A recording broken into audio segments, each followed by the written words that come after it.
আমার আব্বা, তোমরা মনে রাখো, কোনো পাপীকে মানুষ মানুষ নামে ডাকে না, পাপের নামে ডাকে। আমার এই কথাটা আবার শোনো, বুঝো। কোনো পাপীকে মানুষ মানুষ নামে ডাকে না, পাপের নামে ডাকে। অর্থাৎ কোন সুদখুরকে মানুষ আর মানুষ নামে ডাকে না, সুদখুর নামে ডাকে। কোন ঘুষখুরকে মানুষ মানুষ নামে ডাকে না, ঘুষখুর নামে ডাকে। কোন জুয়ারি, এই যে মোবাইলে যারা জুয়া খেলো, এই জুয়ারি তোমারে আর কোনোদিন মানুষ মানুষ নামে ডাকবে না, জুয়ারি নামে ডাকবে।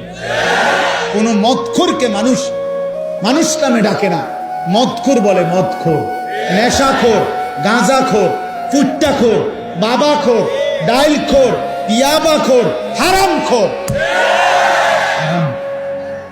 তোকে আর কোনোদিন এই পৃথিবী ইনসান নামে ডাকবে না, বলবে নেশাখোর, বলবে জুয়ারি, বলবে লম্পট, জিনাকার, বেবিচারী, চরিত্রহীন, বেহায়া।